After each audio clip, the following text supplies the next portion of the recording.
다 함께 사도신경으로 우리의 신앙을 고백하도록 하겠습니다. 전능하사 천지를 만드신 하나님 아버지를 내가 믿사오며 그 외아들 우리 주 예수 그리스도를 믿사오니 이는 성령으로 잉태하사 동정녀 마리아에게 나시고 본디오 빌라도에게 고난을 받으사 십자가에 못 박혀 죽으시고 장사한 지 사흘 만에 죽은 자 가운데서 다시 살아나시며 하늘에 오르사 전능하신 하나님 우편에 앉아 계시다가 저리로서 산자와 죽은 자를 심판하러 오시리라. 성령을 믿사오며 거룩한 공예와 성도가 서로 교통하는 것과 죄를 사하여 주시는 것과 몸이 다시 사는 것과 영원히 사는 것을 믿사옵나이다. 아멘. 다 함께 찬송가 370장을 찬송하시겠습니다.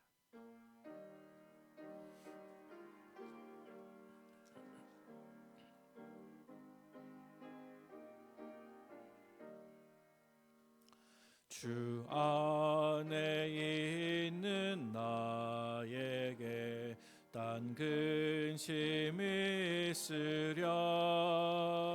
십자가 밑에 나아가 내 짐을 풀었네. 주님을 찬송하면서 할렐루야 할렐루야. 내 앞길 멀고 험해도 나 주님만 따라가리. 그 두려움이 변하여 내 기도 되었고 전날의 한숨 변하여 내 노래 되었네. 주님을 찬송하면서 할렐루야 할렐루야. 내 앞길 멀고 험해도 나 주님만 따라가리. 내 주는 자비하셔서 늘 함께 계시고 내 궁핍함을 아시고 늘 채워주시네. 주님을 찬송하면서 할렐루야 할렐루야.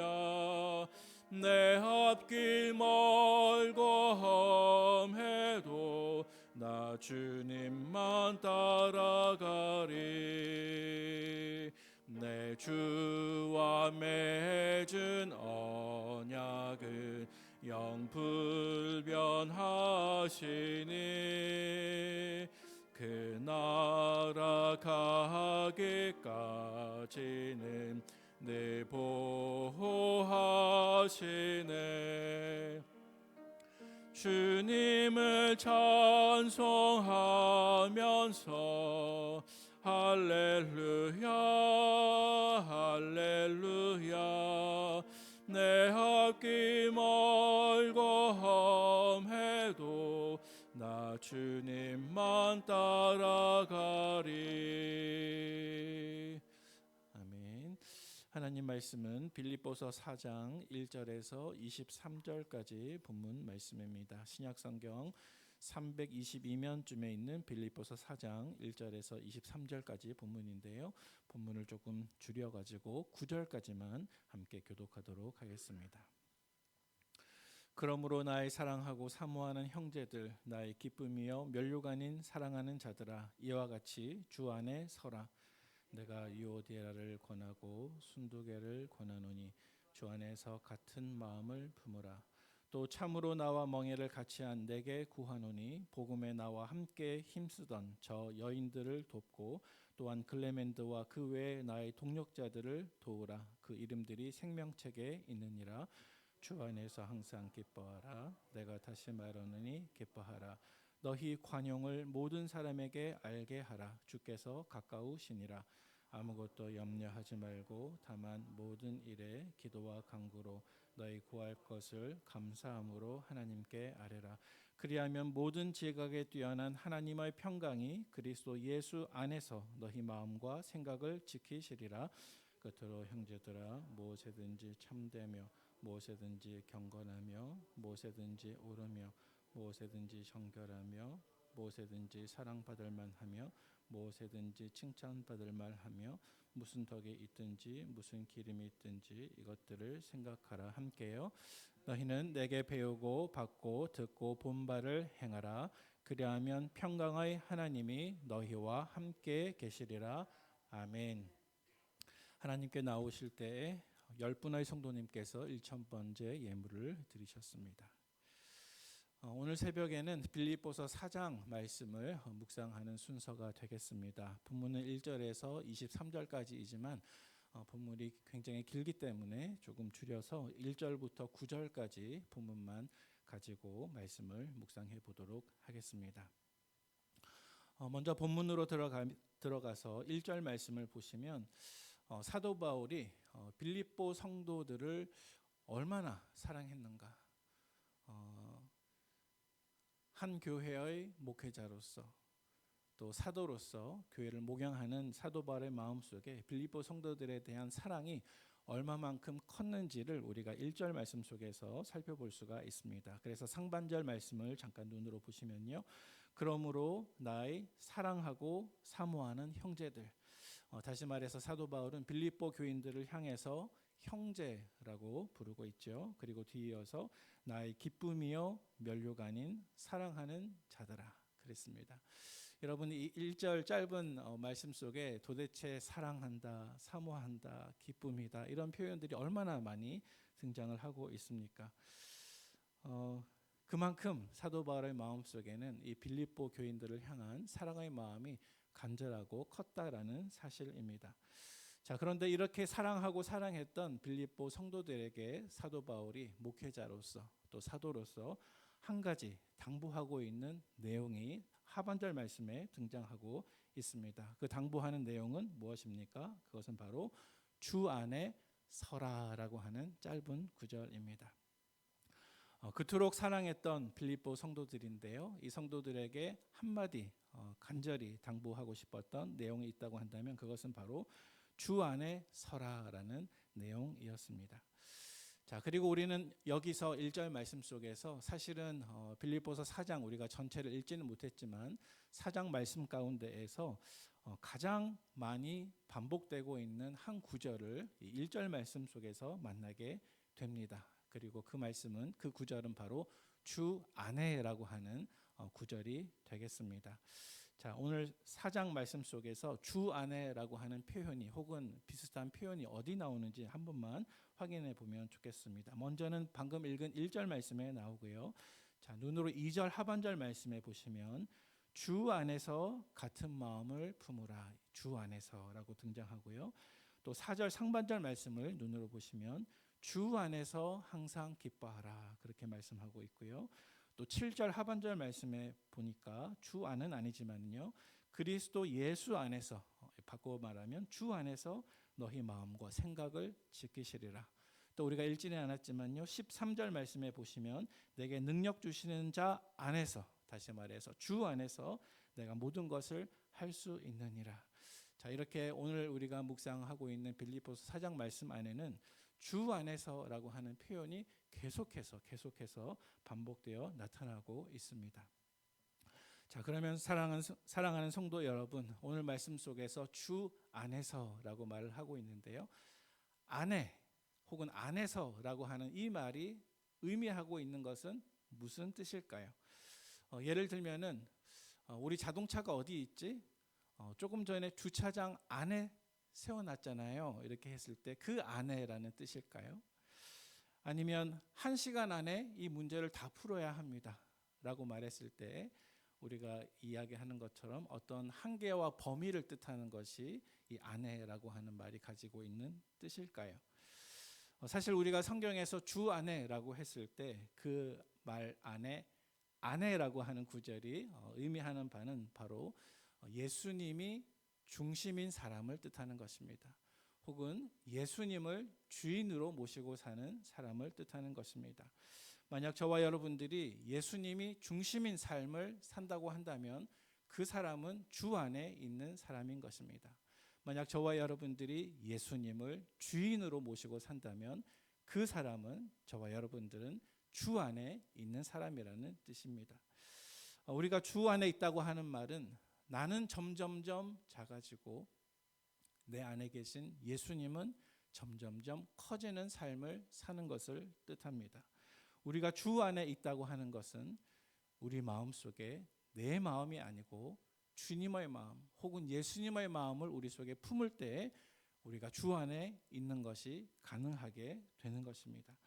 따라서 조금 앞서서 빌립보서 2장 5절 말씀 속에서 사도 바울은 빌립보 교인들에게 이렇게 말씀하고 있습니다. 너희 안에 이 마음을 품으라. 곧 그리스도 예수의 마음이니. 사랑하는 제2가족 여러분, 예수님 중심의 삶을 사는 저와 여러분 되시기를 축복합니다. 오늘 우리가 읽은 본문 4장 1절부터 9절까지 말씀 안에는 우리가 주 안에 있을 때, 예수님 중심의 삶을 살아갈 때, 내가 예수님 안에 있을 때 우리가 받을 수 있는 세 가지 은혜에 대해서 말씀하고 있습니다. 다시 말해서 우리가 예수님 중심의 삶을 살아갈 때 세 가지 은혜가 따라온다는 것입니다. 그 세 가지 은혜는 순서대로 말씀드리면 하나됨, 기쁨, 평강, 이렇게 세 가지입니다. 다시 말해서 우리가 주 안에 머물게 되면 우리에게 하나됨의 은혜가 뒤따라오고 기쁨의 은혜가 뒤따라오고 또 평강의 은혜가 뒤따라온다라는 사실입니다. 본문을 통해 살펴보도록 하겠습니다. 먼저 첫 번째는 하나됨의 은혜입니다. 우리 2절 말씀을 같이 한번 봉독해 보도록 하겠습니다. 2절입니다. 내가 유오디아를 권하고 순두개를 권하노니 주 안에서 같은 마음을 품으라. 아멘. 자, 이 2절 말씀에 보니까 두 사람의 여인들의 이름이 등장하고 있습니다. 바로 유오디아와 순두개라고 하는 두 인물입니다. 아마 이 두 사람은 이름을 보면 여인이라는 것을 알 수가 있었고요. 아마도 빌립보 교회 안에 있는 여성 지도자들이었던 것 같습니다. 자, 그런데 그들에게 한 가지 문제가 있습니다. 문제가 있었습니다. 그것은 바로 그들이 서로 다투고 싸웠다는 것입니다. 우리는 오늘 말씀 속에서 도대체 어떤 이유로 이 두 사람이 싸웠는지 다투었는지 그것을 알 수는 없습니다. 그렇지만 한 가지 다행스러운 사실은 이 두 사람이 모두 사도 바울에게는 신실한 복음의 동력자였다는 것입니다. 그래서 3절 중간쯤에 보시면 이런 구절이 있는데요. 복음에 나와 함께 힘쓰던 저 여인들을 돕고, 이 구절에서 저 여인들이 가리키는 것이 우리가 지금 이야기하고 있는 유오디아와 순두개, 이 두 여인입니다. 그들은 모두 사도 바울의 신실한 동력자들이었습니다. 또 뿐만이 아닙니다. 3절 하반절 말씀에 보니까 그 이름들이 생명책에 있느니라, 그렇게 말씀하고 있습니다. 사도 바울이 이 이름들을 언급하면서 그 이름들이 생명책에 있다라고 이야기할 만큼 유오디아와 순두개는 둘 다 모두 빌립보 교회의 신실한 일꾼들이었습니다. 하지만 문제가 있었습니다. 그것은 무엇입니까? 그들이 서로 싸웠다는 것입니다. 여러분 혹시 이해가 되십니까? 사도 바울을 도와 복음의 신실한 일꾼이고 동시에 그 이름이 생명책에 기록되어 있음에도 불구하고 서로 싸울 수 있을까요? 네, 싸울 수가 있습니다. 어떨 때 싸울 수가 있을까요? 두 사람이 자기의 마음을 내려놓지 않고 서로 다른 마음을 주장할 때 충분히 싸울 수 있게 될 것입니다. 자, 그래서 사도 바울은 빌립보 교회를 사랑하는 마음으로 어느 한쪽의 편듦이 없이 혹은 자기가 직접 문제를 해결함이 없이 그들에게 2절 말씀 속에서 한 가지 당부를 하고 있습니다. 그 당부는 바로 주 안에서 같은 마음을 품으라 하는 것입니다. 여러분 3절 말씀에 보시면 유오디아와 순두개 말고도요, 이 3절 말씀에 또 한 사람의 이름이 등장하고 있습니다. 바로 글레멘드라고 하는 사람의 이름입니다. 우리는 글레멘드가 누구인지 정확하게 알 수는 없지만 이 글레멘드에 대한 성경의 평가는 알 수 있습니다. 그것은 무엇입니까? 3절 하반절에 말씀하고 있는 것처럼 이 글레멘드 역시 사도 바울의 신실한 동력자였다는 것입니다. 글레멘드에 대한 성경의 평가는 그는 사도 바울의 신실한 동력자였다. 여기서 딱 끝납니다.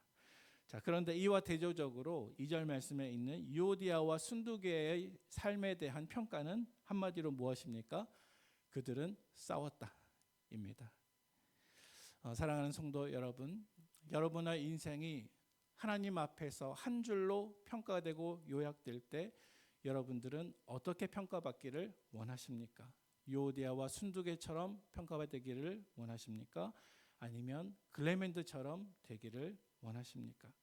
여러분, 우리가 어떻게 해야 복음의 신실한 동력자이면서 생명책에 우리의 이름이 기록되었음에도 불구하고 다른 그리스도인과 다툼과 분쟁을 피하여서 화목하고 온전한 공동체를 이룰 수가 있을까요? 그것은 2절 말씀에 등장하는 것처럼 주 안에서 같은 마음을 품을 때 그것이 가능하다라는 것입니다. 우리가 두 사람이 같은 마음을 품으려고 한다면 두 사람 모두가 주 안에 있으면 되는 것입니다. 내 마음이 아니라 예수님의 마음이 각 사람의 마음을 주장하게 되면 이 두 사람이 서로 다른 마음이 아니라 같은 마음을 가지고 화목하게 된다는 것입니다. 따라서 사랑하는 성도 여러분, 주 안에 거하시고 예수 중심의 삶을 살아 하나됨의 은혜를 경험하는 저와 여러분 되시기를 축복합니다. 오늘 본문에 기록된 두 번째 은혜는 기쁨입니다. 다시 말하면 주 안에 있는 모든 사람에게는 기쁨의 은혜가 주어집니다.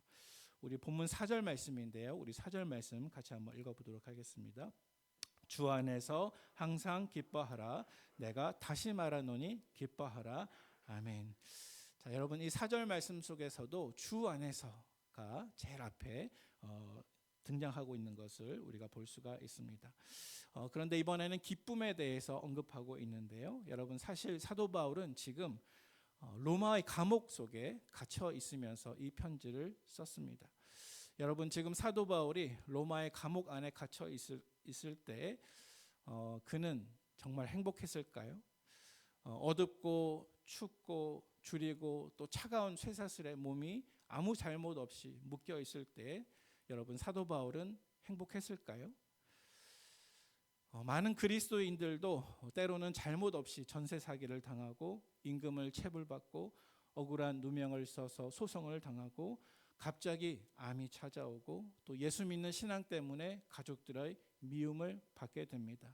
여러분, 그럴 때에 그러한 처지에 있는 그리스도인들은 과연 행복하다고 우리가 이야기해야 할까요? 어쩌면 여러분, 행복한 것과 기쁨이라고 하는 것은 조금 다를 수도 있는 것 같습니다. 사도 바울은 로마의 감옥에 갇혀 있을 때 행복하지는 않았겠지만 그는 기뻐했습니다. 그리스도인들에게도 행복할 수 없는 많은 상황들이 주어질 때가 있습니다. 하지만 그럼에도 불구하고 주 안에 있는 그리스도인들은 기뻐할 수가 있습니다. 왜냐하면 주 안에 있는 모든 성도들의 영원한 기쁨의 근원은 나의 환경이 아니라 내 욕망의 만족이 아니라 오직 예수 그리스도이시기 때문입니다. 만약 여러분의 삶의 중심이 예수 그리스도라면 여러분은 환경을 초월한 영원한 기쁨을 얻게 되실 것입니다. 그것을 꼭 경험하는 저와 여러분 되시기를 축복합니다. 오늘 본문 속에서 마지막 세 번째로 우리의 삶이 주 안에 있을 때 우리에게 허락된 세 번째 은혜가 있는데요. 그것은 평강의 은혜입니다. 우리 오늘 본문 말씀 6절과 7절 말씀을 같이 한번 읽어보도록 하겠습니다. 6절, 7절 말씀입니다. 아무것도 염려하지 말고 모든 일에 기도와 간구로 너희 구할 것을 감사함으로 하나님께 아뢰라. 그리하면 모든 지각에 뛰어난 하나님의 평강이 그리스도 예수 안에서 너희 마음과 생각을 지키시리라. 아멘. 자, 우리가 너무나 잘 알고 있는 이 말씀 속에 두 가지 명령이 기록되어 있습니다. 하나는 아무것도 염려하지 말라라고 말씀하고 있습니다. 그리고 또 하나는 모든 일에, 어떤 일에요? 모든 일에 기도와 간구로 감사함으로 하나님께 아뢰라. 이렇게 두 가지 명령이 기록되어 있습니다. 여러분, 왜 이렇게 두 가지 명령이 함께 기록되어 있을까요? 그것은 염려와 기도는 서로 상반되기 때문입니다. 물론 여러분, 염려라고 해서 다 나쁜 것은 아닙니다. 때로는 우리가 염려해야 할 때도 있습니다. 왜냐하면 우리가 하는 염려 가운데에는 경우에 따라서 하나님의 뜻대로 하는 염려도 있기 때문에 그렇습니다. 예를 들면 사도 바울은 고린도후서 11장 28절 말씀 속에서 이렇게 말씀하고 있습니다. 이 외에 일은 고사하고 아직도 날마다 내 속에 눌리는 일이 있으니 곧 모든 교회를 위해 염려하는 것이라. 다시 말해서 사도 바울은 날마다 나를 누르고 염려하게 만드는 것이 있는데, 그것은 바로 내가 심고 물주고 목회했던 선교했던 모든 교회를 위해서 염려하는 것이다, 이렇게 말씀을 하고 있지 않습니까? 하지만 오늘 본문 속에서 사도 바울은 아무것도 염려하지 말라 이렇게 말씀하고 있는데요, 이 아무것도 염려하지 말라라고 했을 때 이 염려는요, 하나님의 뜻대로 하는 염려가 아니고 이 세상에 속한 염려를 뜻하는 것입니다. 이것은 조금 바꾸어서 말하면 나에게 속한 것이 아니고 하나님께 속한 것인데 주제넘게 염려하는 어떤 것을 뜻하는 것입니다. 예를 들어 볼까요? 저희 집에 자녀가 셋인데요, 막내 아이가 6살 된 아이가 있습니다. 그런데 만약 이 아이가 어느 날 저에게 찾아와서 아빠 잠을 잘 수가 없어. 왜? 너무 염려가 돼. 이번 달 핸드폰 요금을 과연 낼 수가 있을까? 내가 물장난을 많이 쳐서 이번 달 우리 집 수도 요금이 너무 많이 나올 것 같은데 염려가 돼서 밥을 못 먹겠어. 만약에 이렇게 말했다고 합시다. 자, 그렇다면 그 모습을 지켜보고 있는 아빠인 저희 마음은 어떨까요? 어떻게 이야기할까요? 이렇게 얘기하겠죠. 야, 네가 왜 그 걱정을 해? 네가 왜 그 염려를 해? 그런 건 다 아빠한테 맡겨. 아빠가 이 집의 가장이잖아. 그것은 아빠가 염려하는 거야. 네가 염려하는 것이 아니야. 아무것도 염려하지 마. 이렇게 대답하지 않을까요? 하지만 안타깝게도 많은 그리스도인들의 삶 속에서 이와 똑같은 일이 벌어지고 있다는 것입니다. 우리는 아무 염려하지 않아야 합니다. 왜냐하면 우리가 염려할 때 그것은 내가 아버지 되신 하나님을 신뢰하지 못한다는 것을 보여주는 행동이 되기 때문에 그렇습니다. 하나님께서는 우리가 그리스도인으로서 주 안에 있는 하나님의 자녀로서 아버지이신 하나님께 속한 것들을 염려하지 않으시기를 바라십니다. 그래서 우리는 염려 대신 기도해야 합니다. 주 안에 있는 모든 성도들은 예수님 중심의 삶을 살아갈 때, 예수님을 주인으로 모시고 살아갈 때 예수님께서 하나님의 아들이셨듯이 우리도 하나님 아버지의 자녀가 된 것을 믿고 그 아버지를 신뢰하며 살아야 한다는 것입니다. 마태복음 6장 32절 말씀입니다. 이는 다 이방인들이 구하는 것이라. 너희 하늘 아버지께서 이 모든 것이 너희에게 있어야 할 줄을 아시느니라. 따라서 우리는 염려 대신 기도해야 할 줄로 믿습니다. 여러분, 하나님은 우리를 사랑하는 아버지이십니다. 하나님은 나를 책임지는 아버지이십니다. 하나님 우리를 도와주십니다. 하나님은 우리를 귀하게 여기십니다. 따라서 우리가 모든 일에 불평이 아니라 감사함으로 하나님께 아뢰게 되면 7절 말씀에 약속된 것과 같이 모든 지각에 뛰어난 하나님의 평강이, 다시 말해서 나의 이해의 범위를 넘어서 있는, 내가 아무리 이해하고자 해도 이해할 수 없지만 분명히 주어지는 하나님의 평강이 예수를 중심으로 살아가는 그 그리스도인의 마음과 생각을 보호하시고 지키신다라고 하는 약속입니다. 여러분, 이것을 경험하시기를 축복합니다. 이제 말씀을 정리합니다. 오늘 본문 가운데에서 주 안에 있는 그리스도인, 예수 중심으로 사는 사람, 예수님을 주인으로 모시는 사람 속에 약속된 세 가지 은혜가 있었습니다. 그것은 바로 하나됨의 은혜, 기쁨의 은혜, 평강의 은혜입니다. 이 세 가지 은혜를 오늘 한날 우리에게 주어진 시간을 살아가는 동안에 이론이 아니라 실제로 경험하시는 저와 여러분 되시기를 주님의 이름으로 축복을 드립니다. 함께 기도하시겠습니다. 하나님 아버지, 오늘도 저희들이 하나님 앞에 나와 우리의 염려를 맡기고 기도할 수 있는 것은 하나님께서 나를 사랑하시는 아버지 되시기 때문임을 고백하며 이 시간 하나님께 감사를 드립니다. 내가 없어지게 하여 주옵소서. 예수님이 내 삶 속에 드러나게 하여 주옵소서. 예수 중심의 삶을 살게 하여 주옵소서. 주 안에 있게 하여 주옵소서. 세상이 감당치 못할 평강을 경험하게 하여 주옵소서. 깨어진 관계도 회복되는 은혜가 있게 하여 주시옵소서. 주 안에 있는 사람에게 약속된 이 세 가지 은혜가 이론이 아니라 실제가 될 수 있도록 성령님 오늘 한날도 저희들과 함께하여 주시옵소서. 이 시간 하나님께 드려진 마음으로 귀한 예물을 올려드린 손길 있사오니 기억하여 주시고 주라 그리하면 줄 것이요 쌓을 것이 없도록 흐르고 넘치도록 부어주리라 말씀하신 하나님의 약속의 응답을 경험하는 귀한 한날 될 수 있도록 역사하여 주시옵소서. 예수님의 귀하신 이름으로 기도하옵나이다. 아멘. 하늘에 계신 우리 아버지여, 이름이 거룩히 여김을 받으시오며 나라의 임하옵시며 뜻이 하늘에서 이룬 것 같이 땅에서도 이루어지이다. 오늘날 우리에게 일용할 양식을 주옵시고 우리가 우리에게 죄 지은 자를 사하여 준 것 같이 우리 죄를 사하여 주옵시고 우리를 시험에 들게 하지 마옵시고 다만 악에서 구하옵소서. 대개 나라와 권세와 영광이 아버지께 영원히 있사옵나이다. 아멘. 이 시간 성전을